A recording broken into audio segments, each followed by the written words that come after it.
Bismillahirrahmanirrahim. Assalamualaikum warahmatullahi wabarakatuh. Perkenalkan, nama saya Waude Yuliana. Nomor induk mahasiswa 2108604019 pada program studi Hukum Keluarga Islam Pasca Sarjana IAIN Syekh Nurjati Cirebon. Adapun judul proposal penelitian saya yaitu tentang pengaruh perkawinan di bawah umur terhadap tingkat perceraian dalam perspektif hukum Islam. Bab 1 yaitu tentang pendahuluan. Bagian A, latar belakang. Indonesia merupakan salah satu negara dengan tingkat perceraian yang cukup tinggi. Hal ini terbukti dengan data-data yang tercatat di Pengadilan Agama dan Pengadilan Negeri. Hal ini juga dapat kita buktikan bila mengunjungi pengadilan agama, selalu ramai dengan orang-orang yang menunggu sidang perceraian. Perkawinan yaitu ikatan lahir batin antara seorang pria dan seorang wanita yang pada umumnya berasal dari lingkungan yang berbeda, kemudian mengikatkan diri untuk mencapai tujuan keluarga yang kekal dan bahagia.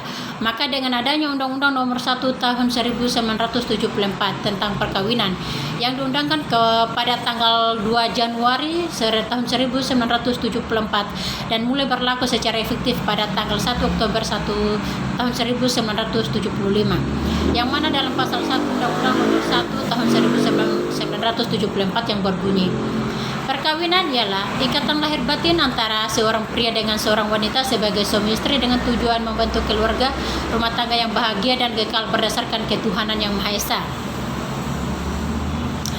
Dari sisi ini bisa dipahami perkawinan sebagai langkah awal untuk membentuk keluarga yang selanjutnya kumpulan keluarga inilah yang akan membentuk warga masyarakat yang pada akhirnya menjadi sebuah negara. Dapat dikatakan jika perkawinan itu dilangsungkan sesuai dengan peraturan agama dan perundang-undangan, maka bisa dipastikan akan terbentuk keluarga-keluarga yang baik dan negara pun akan menjadi baik. Pernikahan ini bukan saja merupakan satu jalan yang amat mulia untuk mengatur kehidupan rumah tangga dan keturunan, tetapi untuk saling mengasihi baik dari kedua belah pihak maupun kepada semua keluarga, sehingga mereka menjadi satu dalam segala urusan, saling tolong-menolong sesamanya dalam menjalankan kebaikan dan mencegah segala kejahatan. Selain itu, dengan pernikahan seseorang akan terpelihara dari kebinasaan hawa nafsunya. Menurut pandangan yang dipahami kebanyakan pendapat fuqaha, pernikahan adalah ikatan yang bertujuan menghalalkan pergaulan bebas dan menghalalkan hubungan suami istri demi mendapatkan keturunan. Dan pernikahan juga dikatakan suatu perjanjian suci antara seorang laki-laki dan seorang perempuan untuk membentuk keluarga yang bahagia. Perjanjian itu dinyatakan dalam bentuk ijab dan kabul, diucapkan dalam satu majelis baik langsung oleh mereka yang bersangkutan, yakni calon suami dan calon istri, jika kedua-duanya sepenuhnya berhak atas dirinya menurut hukum, atau oleh mereka yang dikuasakan untuk itu. Kalau tidak demikian, misalnya dalam keadaan tidak waras atau masih di bawah umur, untuk mereka dapat bertindak wali-wali mereka yang sah. Dalam kompilasi hukum Islam di Indonesia nomor 1 tahun 1991 menguraikan bahwa perkawinan adalah pernikahan yaitu akad yang sangat kuat atau mitsakan golidan untuk menaati perintah Allah dan melaksanakan perintahnya ibadah Allah Subhanahu wa taala yang berfirman dalam Quran surah Ar-Rum surah 30 ayat 21 yang artinya, dan di antara tanda-tanda kekuasaannya ialah dia menciptakan untukmu istri-istri dari jenismu sendiri supaya kamu cenderung dan merasa tentram kepadanya dan dijadikannya di antaramu rasa kasih dan sayang. Sesungguhnya pada yang demikian itu benar-benar terdapat tanda-tanda bagi kaum yang berfikir.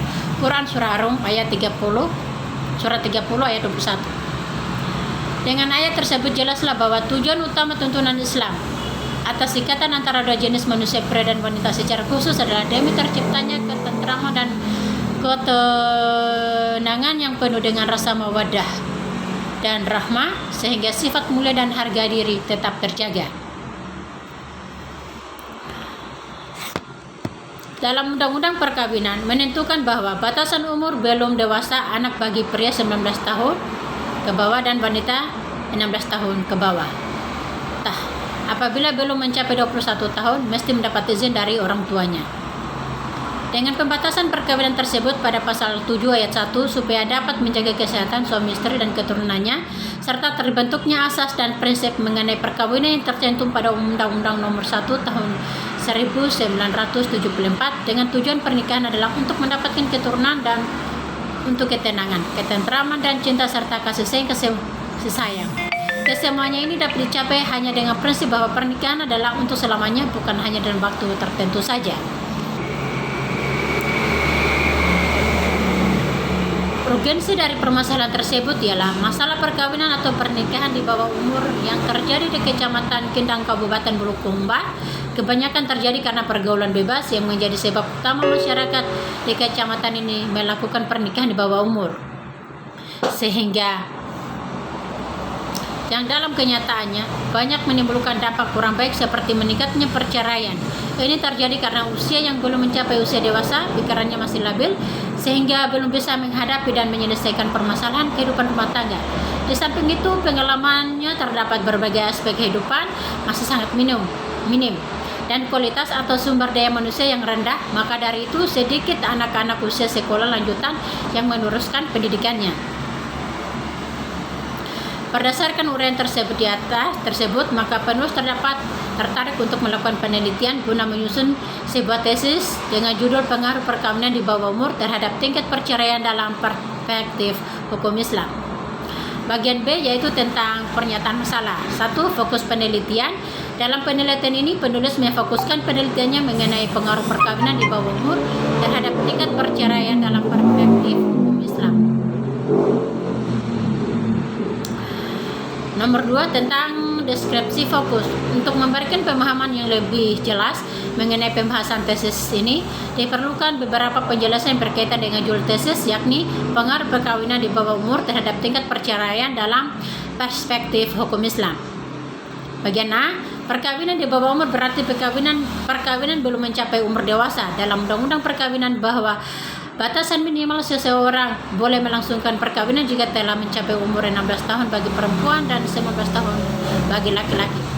Menurut Undang-Undang Perlindungan Anak, yang disebut dengan anak adalah jika ia belum mencapai umur 18 tahun.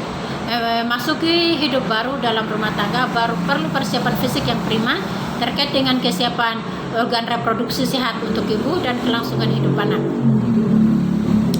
Jika di bawah umur yang mencapai fenomena sebagian masyarakat muslim karena secara hukum fikih dipandang sah tanpa mempertimbangkan kematangan psikologi maupun kematangan organ reproduksi.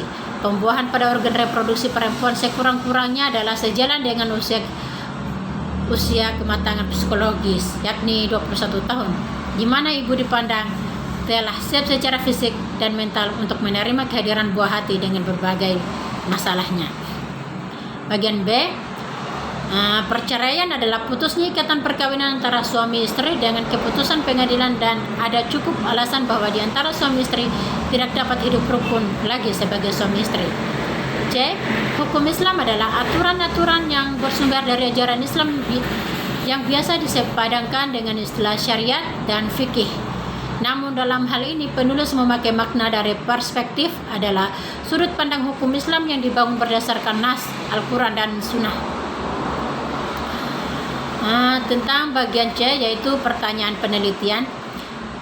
Berdasarkan latar belakang masalah tersebut di atas, maka yang menjadi pokok masalah adalah bagaimana pengaruh perkawinan di bawah umur terhadap tingkat perceraian dalam perspektif hukum Islam. Berdasarkan pokok masalah tersebut, maka dapat diidentifikasikan submasalah yang hendak dikaji yaitu 1. Faktor-faktor apakah yang menyebabkan terjadinya perkawinan di bawah umur? 2.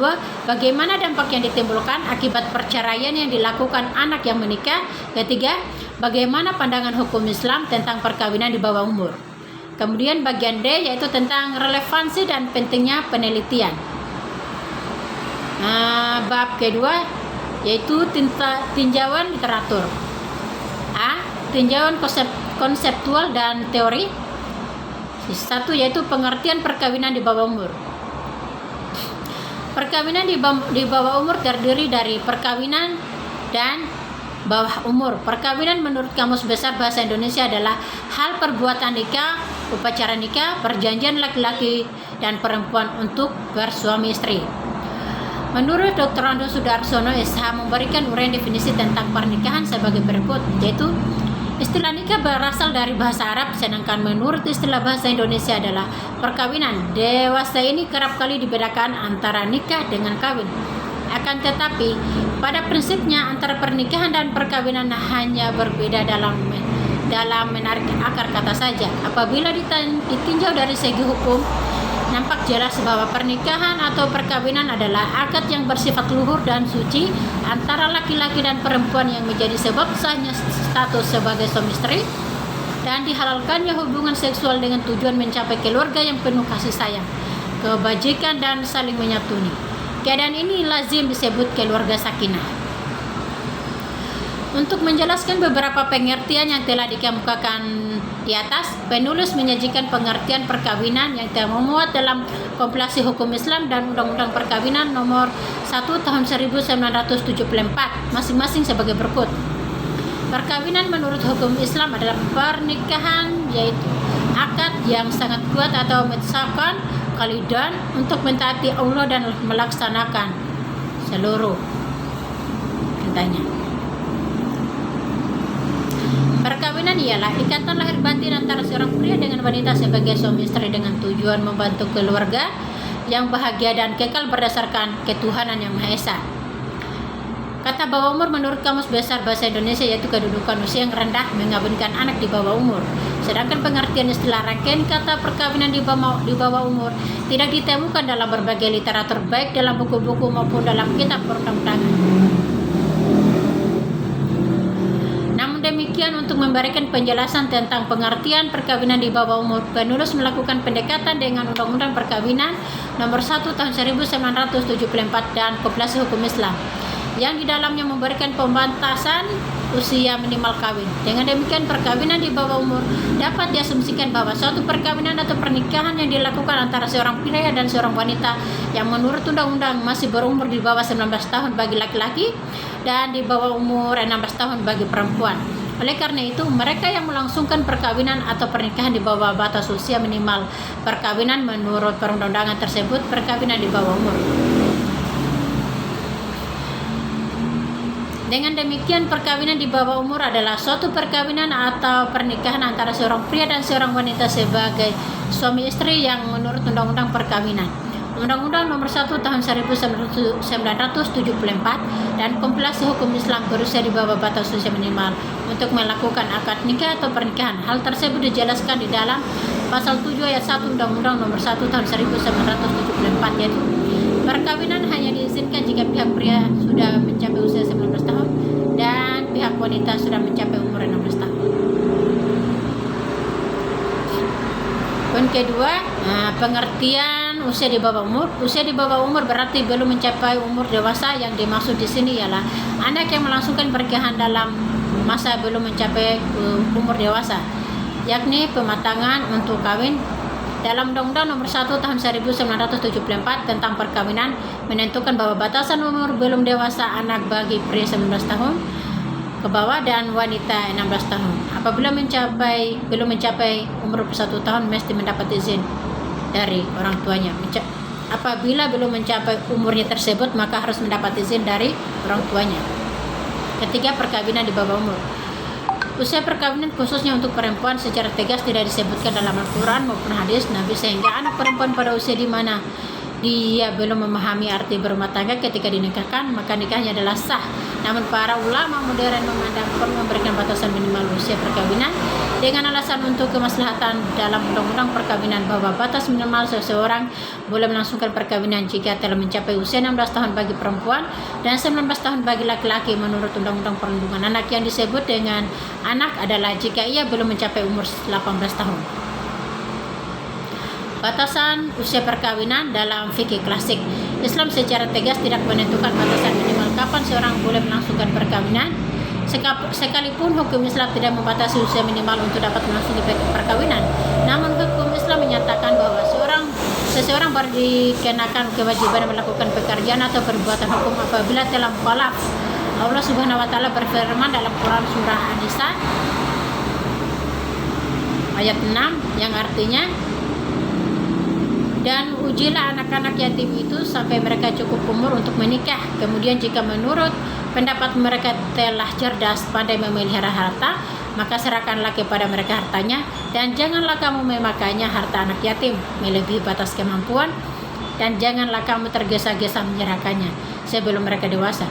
Barang siapa di antara memelihara itu mampu, maka hendaklah dia menahan diri dan memakan harta anak yatim itu. Dan barang siapa miskin, maka bolehlah dia makan harta itu menurut cara yang patut. Kemudian apabila kamu menyerahkan harta itu kepada mereka, maka hendaklah kamu adakan saksi-saksi, dan cukuplah Allah sebagai pengawas.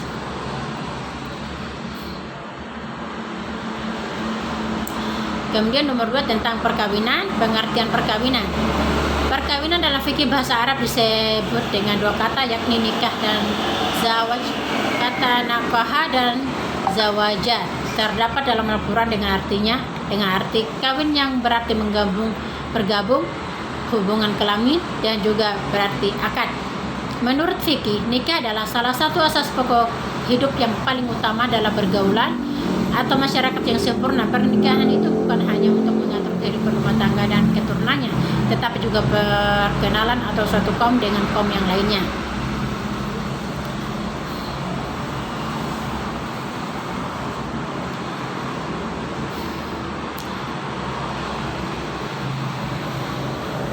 Bagian 5 tentang tinjauan hasil penelitian terdahulu.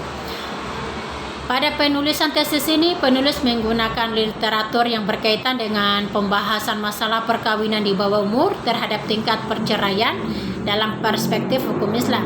Ada literatur yang menjadi rujukan antara lain, pertama, menurut Agustio Slamet Riyadi, pengaruh pernikahan di bawah umur terhadap psikologis keluarga. Tahun 2009 merupakan sebuah jurnal yang menjelaskan bahwa pernikahan di bawah umur sangat mempengaruhi terhadap psikologis keluarga. Hal ini dapat dibuktikan dengan sering terjadinya pertengkaran rumah tangga karena kesiapan mental yang kurang dalam menghadapi masalah yang terjadi pada masyarakat yang diteliti. Pernikahan yang dilakukan di usia muda banyak dilakukan dengan beberapa alasan seperti dijodohkan, sama-sama suka, atau memang karena sudah waktunya. Namun jurnal ini tidak membahas mengenai pengaruh perkawinan di bawah umur terhadap tingkat perceraian. Kemudian bagian B tentang tujuan dan kegunaan penelitian. 1. Tujuan penelitian untuk mengetahui faktor-faktor yang menyebabkan terjadinya perkawinan di bawah umur di Kecamatan Kendang, Kabupaten Bulukumba. Untuk mengetahui dampak yang ditimbulkan akibat perceraian dilakukan anak yang menikah di bawah umur Kecamatan Kendang, Kabupaten Bulukumba. Untuk mengetahui pandangan hukum Islam tentang perkawinan di bawah umur. Kemudian 2. Kegunaan penelitian sebagai bahan pertimbangan bagi pemerintah dan praktisi hukum tentang perkawinan di bawah umur dan akibat yang ditimbulkan. Bagian A dapat dijadikan bahan pertimbangan para peneliti berikutnya terhadap maksud dan masalah yang sama. Bagian C membawa pengetahuan kepada masyarakat tentang undang-undang perkawinan sehingga perkawinan yang dilangsungkan sesuai dengan tujuan dari Undang-Undang Nomor 1 Tahun 1974, yaitu untuk membentuk keluarga yang bahagia dan kekal berdasarkan ketuhanan yang Maha Esa. Kemudian poin ke-5 kerangka pikir. 7. Hipotesis penelitian. Kemudian bab 3 tentang metode penelitian, yaitu jenis dan lokasi penelitian. Berdasarkan masalah tersebut, maka jenis penelitian yang digunakan adalah penelitian kualitatif lapangan, atau dalam penelitian hukum disebut penelitian empiris dengan pendekatan syar'i. Sedangkan untuk lokasi penelitian, penulis memilih lokasi yang bertempat di Manokwari Selatan, Kabupaten Manokwari, Provinsi Papua Barat.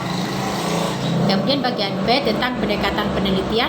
Pendekatan dalam penelitian ini diarahkan kepada pengungkapan pola pikir yang dipergunakan penelitian dalam menganalisis sasarannya, atau dalam ungkapan lain pendekatan ialah disiplin ilmu yang disajikan acuan dalam menganalisis objek yang diteliti sesuai dengan logika ilmu.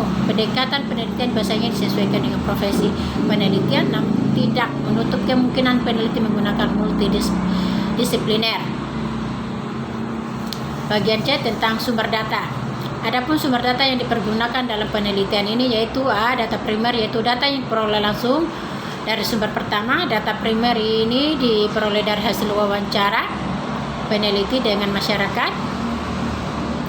Bagian B. Data sekunder, yaitu data yang diperoleh melalui studi ke pustaka dengan cara memperoleh literatur berupa buku-buku, karya ilmiah, dan peraturan perundang-undangan yang pokok permasalahan yang dibahas. Bagian D tentang metode pengumpulan data. A. Bagian A, wawancara merupakan proses tanya jawab dalam penelitian yang berlangsung secara lisan dalam 2 orang atau lebih bertatap muka mendengarkan secara langsung informasi-informasi atau keterangan-keterangan secara mendalam dan detail. Bagian B, observasi atau pengamatan, yaitu kegiatan pengumpulan data dengan cara melihat langsung objek penelitian yang menjadi fokus penelitian.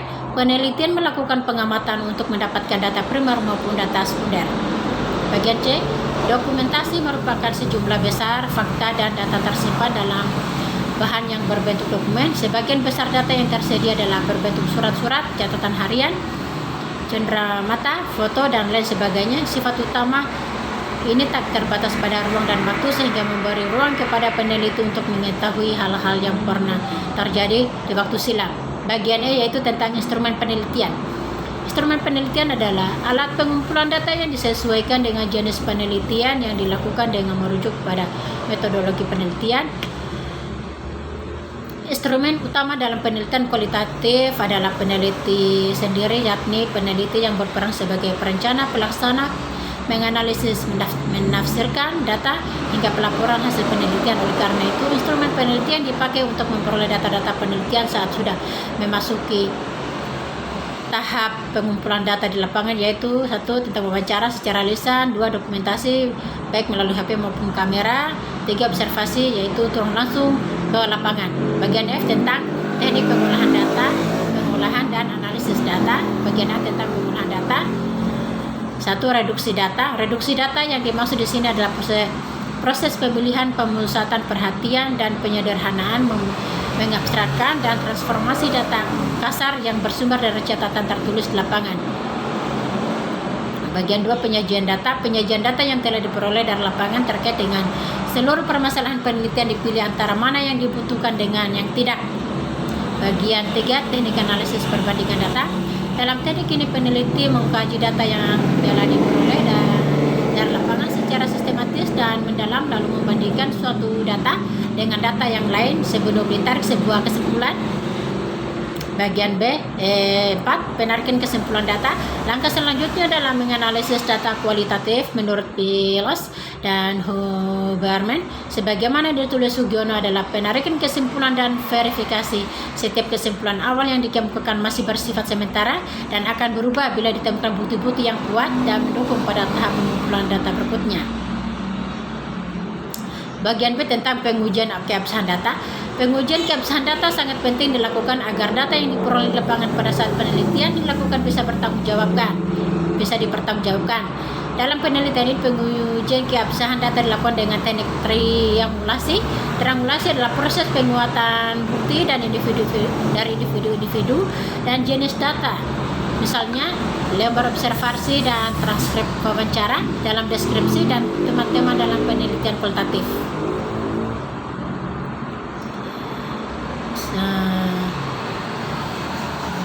Kemudian daftar pustaka, ya, referensi dari Aziza, S.E. Kuzaima, dan Lesmanawati. Sekian atas proposal saya ini. Saya tutup. Assalamualaikum warahmatullahi wabarakatuh.